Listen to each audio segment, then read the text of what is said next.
Hello प्यारे बच्चों, आप सभी का मैं स्वागत करता हूं हिंदी मीडियम के इस नंबर 1 चैनल शुभम क्लासेस पर।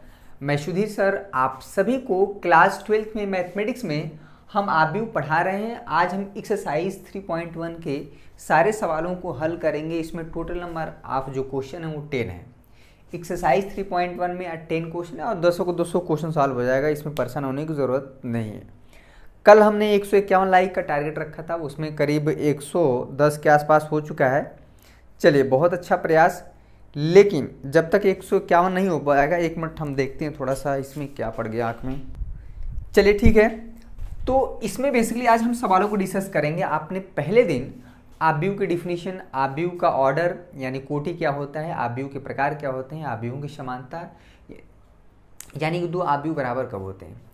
लेक्चर नंबर 1 यानी आव्यूह का पहला लेक्चर आपने नहीं देखा है तो इसके बाद जाके देखिएगा। हो सकता है उसको पहले देख लें इसके बाद में, ठीक है। पहले बात जितने बच्चे पहले वीडियो को शेयर करिए, ज़्यादा से ज़्यादा लोगों को जोड़िए, भाई बच्चों को जोड़िए। ये नहीं कि उनका छूट जाए और आप ही सिर्फ पढ़ते रहें जानकारी के अभाव में। एक क्वेश्चन है, क्वेश्चन नंबर 1, 2, 3 आपकी स्क्रीन पर लिखा हुआ है। बहुत आसान क्वेश्चन है, तुरंत हो जाएगा। ज़्यादा वक्त न लेते हुए आइए शुरू करते हैं। पहला क्वेश्चन एक आव्यूह दिया हुआ है बच्चों, ठीक है। इसमें पूछना है इसका कोटि क्या होगा। बहुत आसान है। इसमें 3 चीज़ें पूछी जा रही हैं। आव्यूह का कोटि, अवयवों की संख्या। बहुत आसान है। आव्यूह कोटि क्या है, इसमें कितने रो बच्चा, एक R1 है, ठीक है। जो बच्चे नए हैं वो भी देख ले, R2 है, इसमें R3 यानी 3 रो हो गए, 3 पंक्ति। और इसमें कितने कॉलम है, C1, ठीक है। C1 ऊपर दिखाना था, ये C2 हो गया, ठीक है। ये क्या हो गया, C3 और ये चौथा कॉलम है C4। यानी इसका ऑर्डर क्या हो गया, 3x4। किसी भी आव्यूह का ऑर्डर अगर पूछे तो उसमें कितनी पंक्ति हैं इनटू उसमें कितने कॉलम है, यानी स्तंभों की संख्या को ही हम क्या बताते हैं। उसका पहला क्वेश्चन हो गया, यानी पहला आंसर हो गया 3x4। दूसरा उसमें बी ऑप्शन देखें, कह रहा अवयवों की संख्या। देखिए किसी आव्यूह में अवयव की संख्या क्या होता है, उसका जो ऑर्डर है, ठीक है, उसका मल्टीप्लाई करने पर जो आएगा यानी 12, यानी अवयव की संख्या कितना हो जाएगा, 12, ठीक है। इसमें सी ऑप्शन देखें। बहुत इजी है। देखिए चीज़ें हैं बेसिक, लेकिन जानना ज़रूरी है। जब IIT JEE वगैरह की आप तैयारी करेंगे तो इतना सारी चीज़ें आपको नहीं बताई जाएंगी। वहाँ पे आपको ये मान के चला जाता है कि ये सारी चीज़ें आ रही हैं। आने वाले दिनों में आप कहीं ना कहीं प्रिपरेशन करेंगे ही। बहुत बच्चे शुरू से ही अपना सोच के रखे हैं कि मुझे IIT JEE की तैयारी करनी है, मुझे IIT में पढ़ना ही है, BTech करना है, तमाम तरह की चीज़ें, ठीक है। चलिए नेक्स्ट क्वेश्चन देख लीजिए इसमें, और ऑडियो वीडियो के बारे देख लेते हैं। सब सही है कि नहीं, बहुत अच्छा। चलिए इसमें क्या है, कह रहा है A13 समझ रहे हैं इसका क्या मतलब है।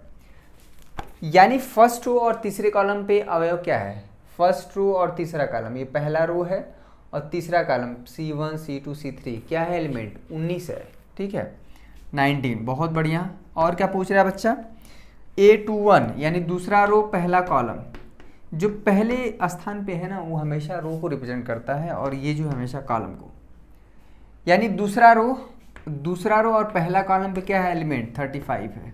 उसी तरह से बाकी चीज़ें आप कर लेंगे। A33 बताइए दीजिए तो बच्चा, A3 यानी तीसरा रो ये है और तीसरा कॉलम ये है, क्या है, 5 है, हो गया।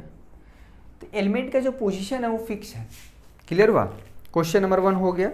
बहुत बड़ा कठिन नहीं था, इजी था, लेकिन करना ज़रूरी है। सिलेबस में आपकी एक्सरसाइज में है तो जानना ज़रूरी है। बहुत बार सवाल से ही आपके कॉन्सेप्ट क्लियर हो जाते हैं, ठीक है। कह रहा है यदि किसी आव्यूह में 24, क्वेश्चन नंबर 2, यदि किसी आव्यूह में 24 अवयव हैं तो कितनी संभव कोटियाँ हो सकती हैं। यदि इसमें 13 अवयव हों तब कोटियाँ क्या, मतलब ऑर्डर क्या होगा। देखिए किसी आव्यूह में जितने नंबर ऑफ एलिमेंट हैं 24 है।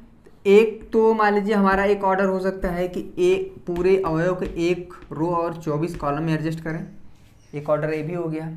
या 24 तो कॉलम बना दें और 24 रो बना दें, एक ही कॉलम बनाए, एक ऑर्डर ये भी हो गया, ठीक है।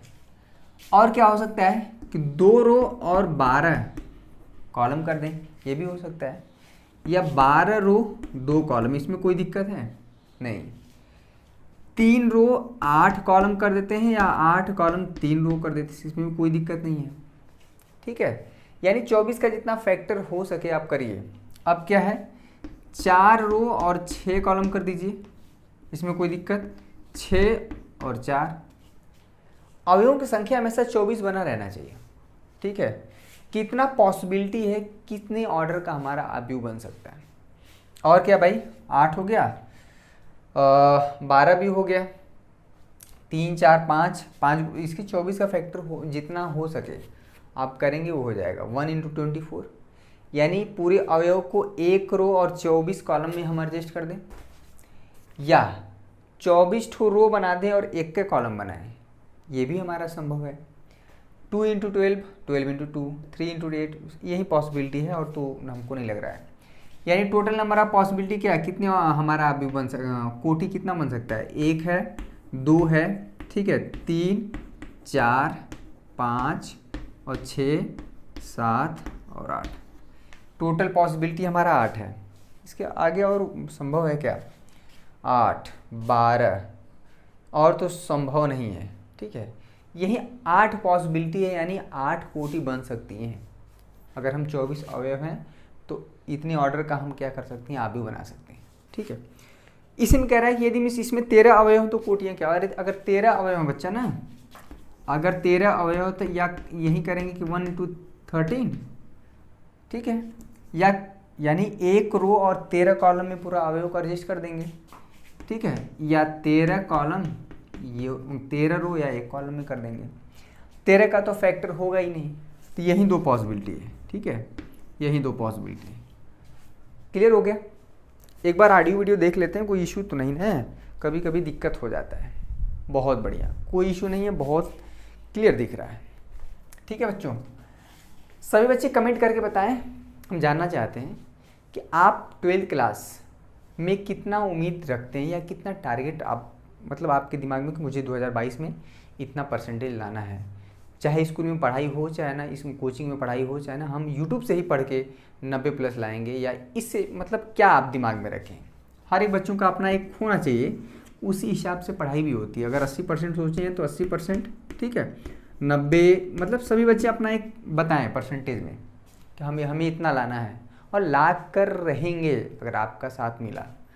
यानी आप हमसे कह रहे हैं कि अगर सुधीर सर का साथ मिला तो मैं ला के रहूँगा, ठीक है, तो मैं बिल्कुल सपोर्ट करूँगा। यहाँ पे भी अनअकैडमी पे भी 1 जुलाई से आपको मिलेंगे।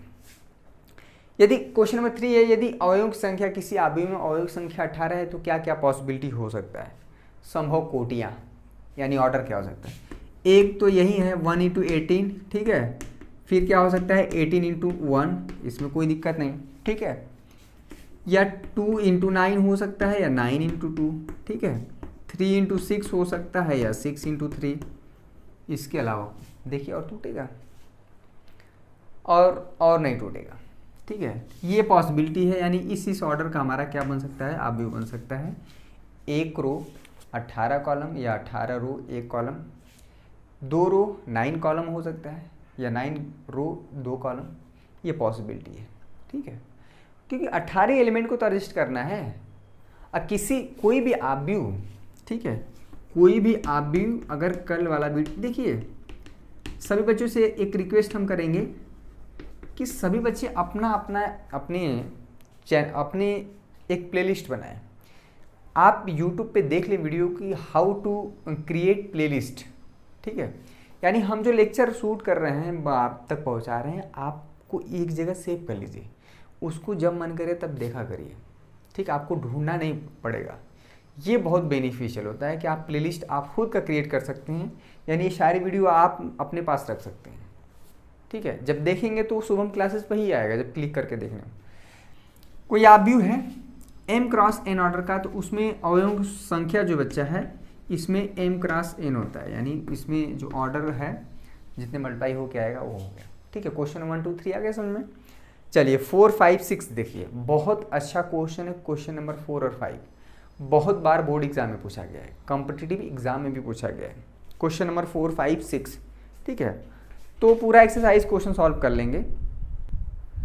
चलिए बच्चों, एक क्वेश्चन जो आपकी स्क्रीन पे दिख रहा है, क्वेश्चन नंबर 4 और 5 बहुत ही इंपॉर्टेंट क्वेश्चन है।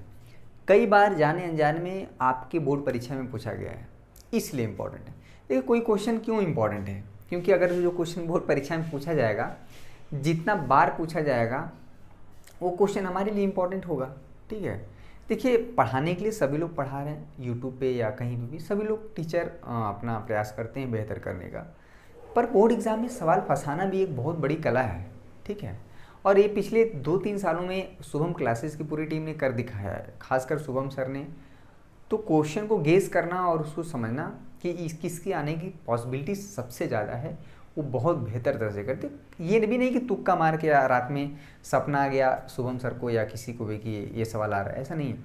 उसमें एनालिसिस किया जाता है, पिछले सालों को पेपर को उठा के क्या पेपर का पैटर्न है, कैसे पूछा जाता है, कौन क्वेश्चन इस बार आया है तो अगली बार आने की, तो ये सारी चीज़ें की जाती हैं। बड़ा मेहनत वाला काम है। ठीक है, कोई भी कार्य बिना मेहनत का नहीं कह रहा है। चलिए क्वेश्चन नंबर 4 देखिए कि एक 2x2 ऑर्डर का आव्यूह हमें तैयार करना है। ठीक है, AIJ 2x2 ऑर्डर का आव्यूह तैयार करना है जिसके अवयव निम्नलिखित प्रकार के हैं। क्वेश्चन नंबर 1 है, इसमें 2 है, 3 है, और क्वेश्चन नंबर 1 अगर आपको समझ में आ गया तो क्वेश्चन नंबर, ठीक है, कोई बहुत बड़ी चीज़ नहीं है। क्वेश्चन नंबर 5 भी उसी तरह से। मेन चीज़ है कि आपको पहला क्वेश्चन समझ आना चाहिए। ठीक है, क्वेश्चन नोट कर लीजिए, जिनके पास बुक है अच्छी बात है, नहीं है तो और अच्छी बात है, क्वेश्चन आपके सामने स्क्रीनशॉट ले लीजिए। वैसे पहला क्वेश्चन अगर समझ में आ गया तो इसमें बाकी सब एक ही तरह से। देखिए चूंकि 2x2 ऑर्डर का आव्यूह है, यानी इसमें टोटल एलिमेंट की बात करेंगे, टोटल अवयव की बात करेंगे तो कितने होंगे? 4। ठीक है, कैसे होंगे? अगर आव्यूह ए की बात करें बच्चा, थोड़ा देखिएगा, i की वैल्यू 1 और j की वैल्यू 1। ठीक है, यानी A11। ठीक है, यहाँ पे इसको 2 कर देते हैं। अब क्या करेंगे? First row second column, i की वैल्यू 2 यानी दूसरे रो और पहला कॉलम, i की वैल्यू 2, j की वैल्यू 2 भी यानी दूसरा रो। ये हमारे टोटल 4 अवयव होंगे। 2x2 ऑर्डर का हमें तैयार करना है। यानी जो है, अब सबसे इंपॉर्टेंट ये है कि A11 कहाँ से आएगा, A12 कहाँ से आएगा, A21 कहाँ से आएगा, A22 कहाँ से आएगा। ये पहले स्थान पे i की वैल्यू, ये दूसरे स्थान पे j की वैल्यू है। देखिए यहाँ पे A11 देखा जाए यानी i की वैल्यू 1, j की वैल्यू 1 रख दीजिए यहाँ पे। ठीक है, यहाँ पे 1 + 1 का स्क्वायर बाई 2, ये कितना हो जाएगा? 2। 1 + 1 कितना होगा बच्चा? जोड़ पाएंगे अपने जीवन काल में? वीडियो पसंद आ रहा है तो लाइक कर दीजिए, इसमें क्या है, क्या ही जाता है, तुरंत लाइक कर दीजिए। 2 सेकेंड का काम है।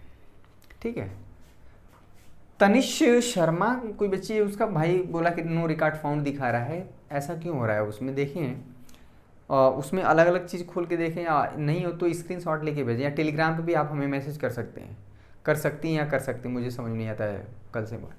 ठीक है, काफ़ी 2-3 बच्चे काफ़ी परेशान हैं। ठीक है, तो इसका समाधान भी A12 यानी यहाँ का क्या होगा? i की वैल्यू 1 और j की वैल्यू 2 रख दीजिए इसी में। ठीक है, i की वैल्यू 1, j की वैल्यू 2, ये स्क्वायर बाई 2, ये कितना हो जाएगा बच्चा? 9/2। यहाँ का आ गया A21 यानी i की वैल्यू इस बार 2 होगी। ठीक है, और j की वैल्यू 1 यहीं पर रखना है। देखिए यहीं से आएगा सब, एक क्वेश्चन समझ में आ जाएगा, सब आ जाएगा। ठीक है, A21 क्या होगा बच्चा? ये 2 + 1 का स्क्वायर बाई 2, ये भी कायदे से आ गया 9/2, इसमें कोई दिक्कत नहीं। A22 यानी i की वैल्यू 2, j की वैल्यू 2, i की वैल्यू 2 यहीं पर रख देंगे। ठीक है, तो इसमें A22 भी कितना आ जाएगा? i की वैल्यू 2, 2 + 2 4 हो जाएगा, 4 का स्क्वायर करेंगे अपने जीवन काल में 16 हो जाएगा, 2 से भाग देंगे 8 हो जाएगा। ठीक है, हो तो गया, क्या हो गया? 2x2 ऑर्डर का अभी बच्चा, ये 2 हो गया। ठीक है, 9/2 और ये कितना हो गया? 8 हो गया। यही हमारा अभी। ठीक है, यानी ये 2x2 ऑर्डर का अभी हमारा तैयार हो गया, जिसके अवयव जो हैं वो इस हिसाब से वेरी कर रहे हैं। तो इसमें मेन चीज़ है, i जो है वो फर्स्ट रो को रिप्रेजेंट करता है, मतलब रो को रिप्रेजेंट करता है, और j जो है कॉलम को, और 2x2 ऑर्डर का है तो ये हमारा पोजीशन होगा सभी अवयव का। क्लियर हुआ? इसमें क्वेश्चन जो है 3 थे ना, एक क्वेश्चन और क्लियर कर दें क्या? इसी में और कर देते हैं, दूसरा भी कर देते हैं तो तीसरा ऑटोमेटिक हो जाएगा। दूसरा कर देते हैं। चलिए बच्चों, नेक्स्ट क्वेश्चन चौथे का दूसरा अगर कर देते हैं ना, तो 5वें का पहला, दूसरा, ये वाला क्वेश्चन करा देंगे। ये मोड लगा हुआ है, ये जो 2 खड़ी पाई है ना, इसको लोग बहुत बहुत बच्चे सोचते हैं कि बेमतलब का दिया है। अरे इसका मतलब है मॉड का। तो अंदर की वैल्यू अगर आपने कैलकुलेट किया बाई में -4 आ गया, तो ये मॉड जो लगा है ना उसको बाहर प्लस फेंकता है। अगर 4 है तब तो ठीक है, लेकिन -4 है तभी उसको 4 भेजेगा। यही इसका काम है, ये जो मॉड लगा है ना। तो इस पर भी थोड़ा फोकस कर लेंगे, बाकी सब क्वेश्चन बहुत आसान है। 2x2 ऑर्डर का हमें तैयार करना है आव्यूह। आज पूरा एक्सरसाइज 3.1 खत्म हो जाएगा। कल 3.2 के लिए जितना भी कॉन्सेप्ट है, यानी आव्यूह को कैसे जोड़ते हैं, आव्यूह को कैसे घटाते हैं, दो आव्यूहों का कैसे गुणा करते हैं, आव्यूहों के एडिशन से यानी जोड़ से संबंधित कुछ प्रॉपर्टी है, आव्यूहों के गुणा से संबंधित कुछ प्रॉपर्टी है। ठीक है, जैसे कल हम सीखेंगे कि 2 × 3 बच्चा या करें चाहे 3 × 2 करें, एक का चीज़ आता है 6, जबकि आव्यूह में यानी दो आव्यूह ए और बी हैं, तो कोई ज़रूरी नहीं है कि a × b करें या b × a करें तो बराबर आए। ये बहुत तगड़ी चीज़ है। आपको इसको बोलते हैं कि आव्यूह हमेशा क्रम विनिमय नियम का पालन नहीं करता है। एक केस में करता है, अगर दोनों आव्यूह हमारे विकर्ण आव्यूह हों, ठीक है, a और b हमारे दोनों विकर्ण आव्यूह हैं, डायगोनल मैट्रिक्स हैं, तो क्रम विनिमय नियम का पालन करता है, यानी कॉम्पिटिटिव लॉ को फॉलो करता है। ठीक है, तो ये सारी चीज़ें सीखेंगे, बड़ा इंटरेस्टिंग क्लास होगा। हालांकि लेक्चर नंबर 1 और 2 थोड़ा सा इजी है, लेकिन चैप्टर इसी तरह से बनाए ही जाते हैं कि आप थोड़ा शुरू में थोड़ा आसान हो, फिर आसान धीरे धीरे धीरे धीरे क्या है कठिनाई की तरफ चलेंगे। उल्टा अगर हो जाएगा तो दिक्कत हो जाएगा। यहाँ पे क्या है बच्चा, A11, ठीक है, A12, A21 और A22। अब समझ में आ गया। 2x2 ऑर्डर का आप भी तैयार हो गया। आई की वैल्यू 1 रखना है, जे की वैल्यू 1 रखना है, यहीं पे रखेंगे। आई की वैल्यू 1, जे की वैल्यू 1, 1 को 1 से भाग देंगे क्या हो जाएगा, एक ही ना आएगा, तो यहाँ पे 1। आई की वैल्यू 1 और जे की वैल्यू 2, ये क्या हो जाएगा बच्चा 1/2। आई की वैल्यू 2 रखेंगे और जे की वैल्यू यहाँ पे 1, तो ये हो जाएगा 2/1। A22, आई की वैल्यू 2, और देखिए ना यहाँ पे आई पहले स्थान पे क्या है, आई है, दूसरे स्थान पे जे है। आई की वैल्यू 2, जे की वैल्यू 2, 2/2 क्या करेंगे बच्चा 1 आ जाएगा। हो गया तैयार 2x2। इसी तरह से इसका तीसरा कर लीजिएगा। ठीक है, इसमें कोई दिक्कत है नहीं होना चाहिए। पाँचवें का पहला देखिए, पाँचवें का पहला क्वेश्चन बहुत इंपॉर्टेंट है, कई बार पूछा गया है। अगर ये हो गया तो आप इसे भी कर लेंगे। ठीक है, चलिए बहुत बच्चे ट्राई करें, और इस बार 3x4 ऑर्डर का तैयार करना है। चलिए बच्चों, क्वेश्चन नंबर 5 का पहला देखिए, धीरे धीरे से ही हम 5वें क्वेश्चन पे आ गए हैं। कभी घबराना नहीं चाहिए, पेशेंस रखेंगे, धैर्य रखेंगे तो चीज़ें आपको समझ में आएंगी। हम भी ना पेट में ही सीख के निकले हैं, हम भी तो पढ़ते पढ़ते सीखे हैं, तो आज पढ़ा रहे हैं। ठीक है, आप भी सीखें धीरे धीरे, और आप भी ऐसा समय आएगा कि आप भी लोगों को पढ़ाने में सक्षम। ज़िंदगी भर तो हम ही पढ़ाएंगे नहीं, एक समय तो होगा कि हम मतलब, तो ये रिस्पॉन्सिबिलिटी आपके भी हाथ में है कि चीज़ों को आप सीख लें एक बार और कंटिन्यू करें। इस बार हमें 3x4 ऑर्डर का आव्यूह तैयार करना है, यानी 3 रो होना चाहिए और 4 कॉलम। ठीक है, तो ये जो आव्यूह ए है बच्चा, क्या होगा, 3 रो होना चाहिए। पहले A11, ठीक है, A12, A13 और क्या है A14। ठीक है, दूसरा रो पहला कॉलम, दूसरा रो दूसरा कॉलम A23 और A24।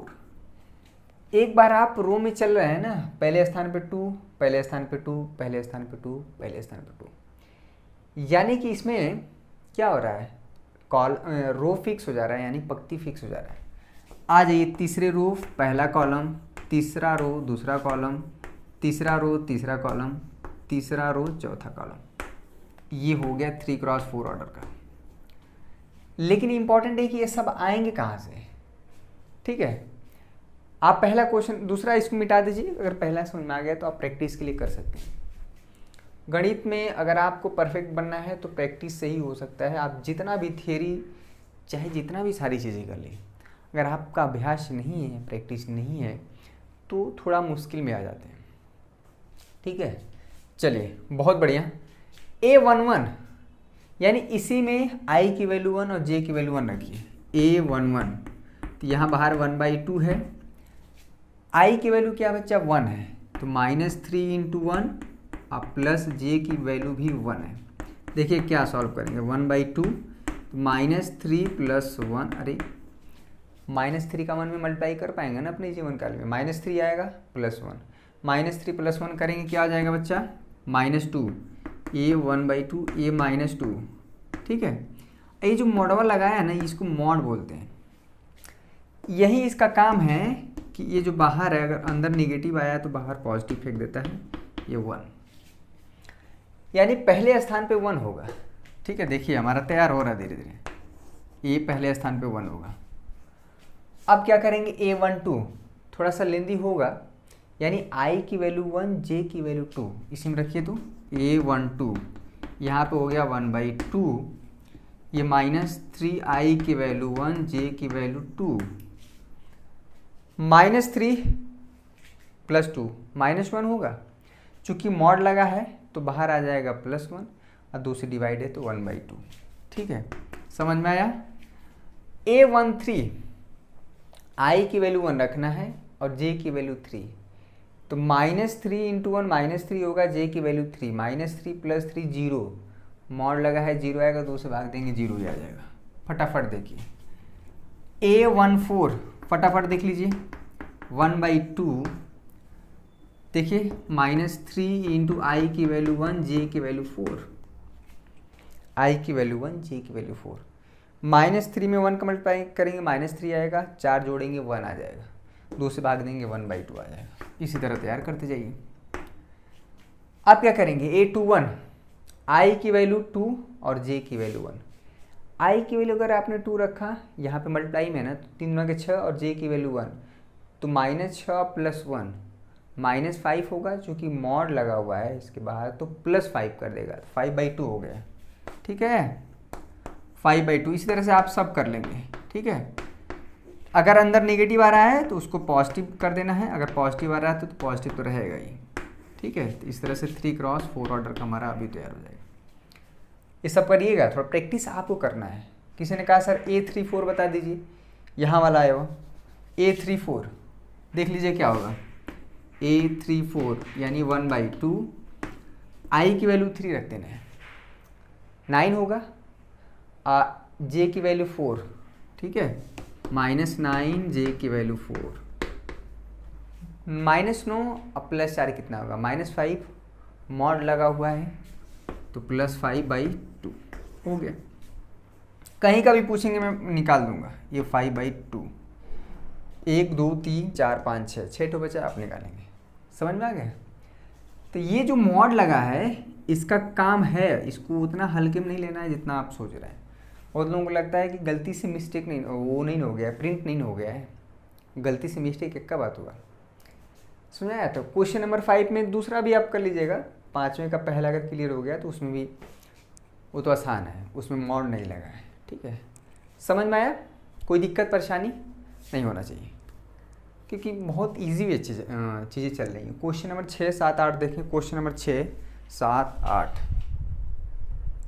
चलो जो क्वेश्चन नंबर 6 का पहला और दूसरा दोनों देख लें, क्वेश्चन आपको एकदम क्लियर हो जाएगा। 2 आव्यूह दिए हैं, 6 का देखिए आपके सामने क्वेश्चन दिख रहा है, अगर बुक है तो ठीक है।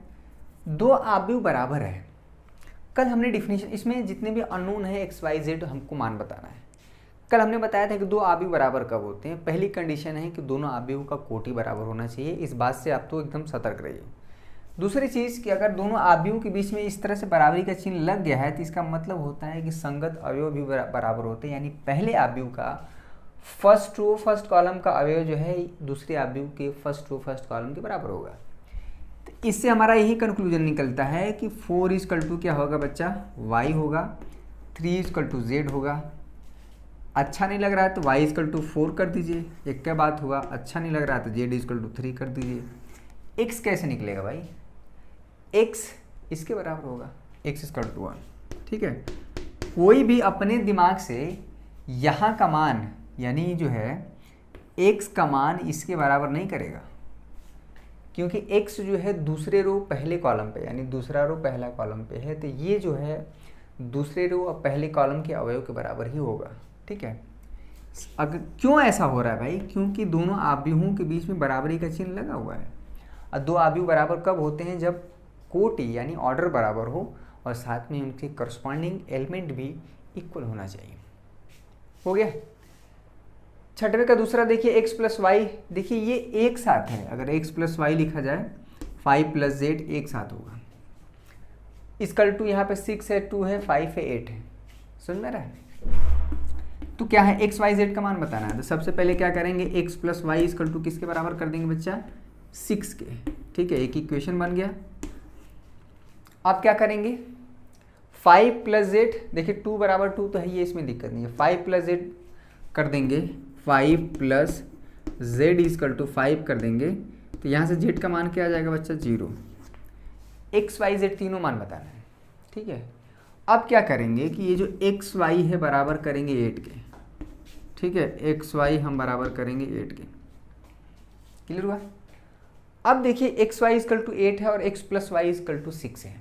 क्या करेंगे, कैसे मान निकलेगा, तो यहाँ से देखिए वाई इक्वल टू हो जाएगा 8/6। यही मनवा जो है समीकरण नंबर रख देंगे 1 में, वाई का मान। ठीक है, ये तो रख दीजिए, क्या ही दिक्कत है। x equal to 8/x equal to 6, LCM लेंगे, x का x में मल्टीप्लाई करेंगे x square plus 8/x equal to 6, द्विघात समीकरण बनेगा। ठीक है, इक्वल टू 6x, सॉल्व करना पड़ेगा, इसको इधर लाइए, -6 प्लस 8 इक्वल टू 0। फटाफट सॉल्व करें, सॉल्व कर पाएंगे। 4 दूना के 8, -2 और -4 होगा। ठीक है, इसको सॉल्व करिएगा, x का मान 4 आएगा और x की वैल्यू 2 आएगी। ठीक है, अगर x का मान 4 आ रहा है तो उसके करस्पॉन्डिंग, यानी x का मान जब आप 4 रखेंगे तो y का मान 2 आएगा, अगर x का मान 2 रखेंगे तो y का मान 4 आएगा। ठीक है, ये चीज़ क्लियर हुआ, ये वैल्यू हो गया। यानी दो पॉसिबिलिटी है कि x equal to 4, y equal to 2 होगा तब, अगर x इक्वल टू 2 लेते हैं तो y इक्वल टू 4 होगा। ये चीज़ आप समझिएगा। ठीक है, तो ये आपका आंसर होगा। z equal to 0, x equal to 4, y equal to 2। देखिए पेयरिंग क्या बनेगा, z equal to 0, x 4 y 2, या ये 0 ये 2 या 4, दोनों पे भी क्या है आंसर होगा, ये दोनों आंसर होगा। ये x का मान है, ठीक है, ये y का मान और z का मान। तो ये है कि दो अवयव इक्वल कब होते हैं, जब संगत अवयव बराबर हों और साथ में कॉरस्पॉन्डिंग एलिमेंट भी, ऑर्डर भी सेम हो और संगत अवयव भी बराबर हो। ये चीज़ें क्वेश्चन नंबर इसी में 3 देख लीजिए। क्वेश्चन नंबर 3 देखिए, क्वेश्चन नंबर 3 बहुत आसान है, इसमें भी छठवें का 3। चलिए बच्चों, क्वेश्चन नंबर छठवें का तीसरा और क्वेश्चन नंबर 7वां, ये क्वेश्चन हर साल इस तरह के पूछे गए हैं आपकी बोर्ड परीक्षा में। मेरे कहे हुए बातों पे न जाए, अगर आप थोड़ा भी तत्पर हैं, थोड़ा भी उत्सुक हैं जानने के लिए, तो आप पिछले साल का पेपर उठा के देखें या अपने सीनियर से पूछें कि क्या यार ये सवाल आता है, इस तरह के सवाल पूछे गए हैं, क्या मुझे करना चाहिए, तो आपको जवाब मिलेगा हाँ बहुत आता है इस तरह के। ठीक है, तो इसलिए अगर हम बार बार इस चीज़ पे फोकस कर रहे हैं, यानी 1 नंबर 2 नंबर आपको बनना है आसानी से, तो क्या दिक्कत है, कहाँ आसानी से जाने दे भाई। मैथ में तो सबसे बड़ी समस्या यानी कि आपको एक एक नंबर के लिए एकदम नाक रगड़ना पड़ जाएगा। प्रैक्टिकल है नहीं पूरा का पूरा, ठीक है, 100 का 100 पेपर ही रहेगा। मैथ में जानते हैं अगर एक स्टेप शुरुआत में गलत हो गया तो पूरे का पूरा गलत, 0 नंबर देने में एग्जामिनर, हाँ शुरुआत में सही है बीच में गलत हुआ तो कुछ नंबर मिल जाएगा, शुरुआत में ही गलत हो जाए और बीच में सही हो, लास्ट में आंसर भले सही ला दें, 0 नंबर देने में एग्जामिनर जरा भी हिचकता नहीं। ठीक है, हाथ पैर नहीं कांपते उसको।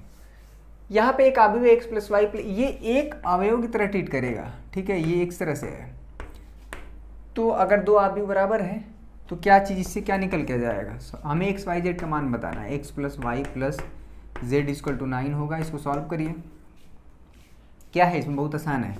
कितने लोग इसी को देख के छोड़ देंगे यार क्या ही दिया है, कैसे निकलेगा। अरे x प्लस जेड 5 के बराबर होगा और y प्लस जेड जो है बच्चा 7 के बराबर होगा, समीकरण नंबर 3। अब जो है निकलेगा कैसे, देखिए ये जो y प्लस जेड है ना, पहले बारी बारी से चाहे x निकालिए चाहे y चाहे z, एक ही बार में नहीं निकलेगा। y प्लस जेड का मान जो है, यानी ये पूरा जो है इसका मान यहीं पर रख देंगे, किस में, समीकरण नंबर 3 में, और 1 में y प्लस जेड का मान यहीं पर रख दीजिए। क्या है 7 है, तो यानी x प्लस 7 इक्वल टू 9 हो जाएगा। तो यहाँ से क्या आ जाएगा बच्चा, x इक्वल टू 2 आएगा।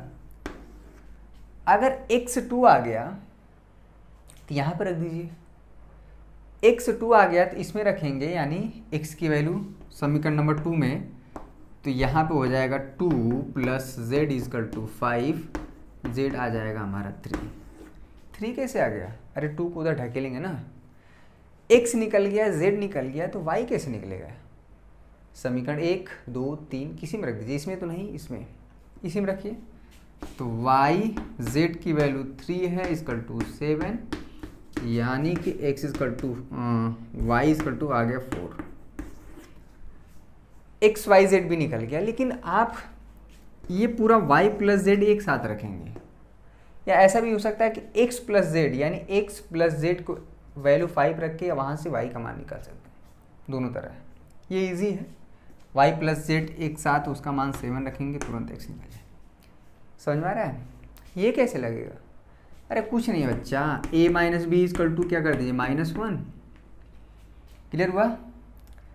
और क्या है यहाँ पे देखिए 2a minus b equal to 0 है, यानी a वाला अवयव इसके बराबर होगा, ये वाला इसके बराबर होगा, ठीक है।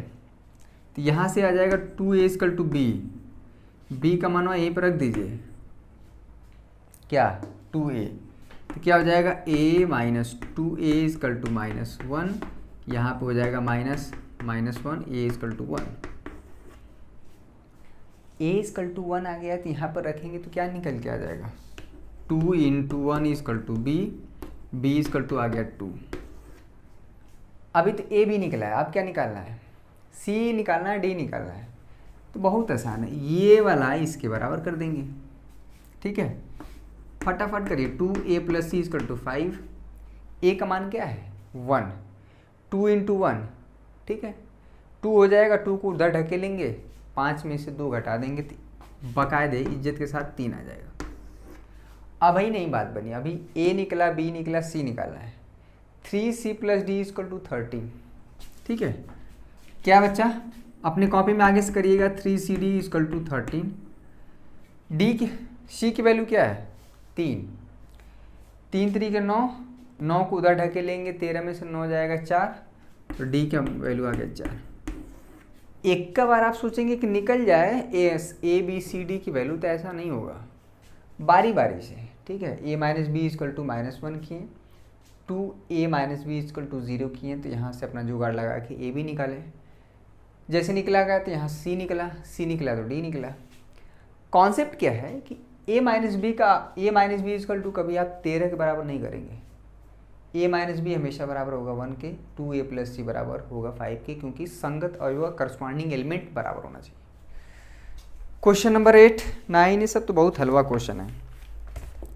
क्वेश्चन नंबर 8 9 10 आपके लिए होमवर्क है, क्या है, क्वेश्चन नंबर 8 9 और 10 एकदम 1-1 मिनट का क्वेश्चन है, ठीक है। क्वेश्चन नंबर 8 में m इक्वल टू n होगा, वर्गावयव होने के लिए कुछ नहीं, MCQ क्वेश्चन है, बहुविकल्पी का। तो इस तरह से पूरा एक्सरसाइज 3.1 आज खत्म हो गया। आई होप आपको चीज़ें समझ में आई होंगी। अगर कोई परेशानी है, कोई डाउट्स है, कल शनिवार है, ठीक है, तो आज भी आपके पास मौका है, पूछ लीजिए, नहीं पूछेंगे तो आप ही पछताएंगे। कुछ थोड़ा बहुत भी डाउट है तो पूछ लीजिए, ठीक है, अदरवाइज़ कोई दिक्कत नहीं है। वैसे तो मुझे नहीं लगा कि आज के सेशन में, आज के क्लास में कोई डाउट होगा, ठीक है। तो कल मिलते हैं बच्चों, एक बेहतरीन क्लास कल की होगी। कल का अगर आप मिस्टेक कर देंगे तो पूरा आबयू आपको नहीं समझ में आएगा, डिटरमिनेंट में भी परेशान होंगे। कल आबयू का एक तरह से कह सकते हैं ना कि जान वाली क्लास होगी, पूरा आप सीखेंगे आबयू का जोड़ घटाना गुणा भाग, ठीक है, मज़ा आएगा। कल का सेशन ज़रूर अटेंड करिएगा। और अभी तक भी जो बच्चा लेक्चर 1 लेक्चर 2 नहीं देखा है, जाके देखें, बता दें कि हाँ आबयू से ही अपने दोस्तों को बताएं कि कम से कम आबयू से पढ़ना शुरू करें। टेलीग्राम अपने मोबाइल के प्ले स्टोर में जाइए, उसको इंस्टॉल करिए, टेलीग्राम सर्च करिए, लॉगिन करके शुभम क्लासेज वहाँ से सर्च करेंगे ना, तो 11,000 से ज़्यादा बच्चे जुड़े हुए हैं आज, ठीक है, तो वहाँ से आप जुड़ें। आज के लिए बस इतना ही बच्चों, कल मिलेंगे इसी जोश जुनून के साथ। तब तक के लिए आप सभी का बहुत बहुत शुक्रिया। जय हिंद, जय भारत।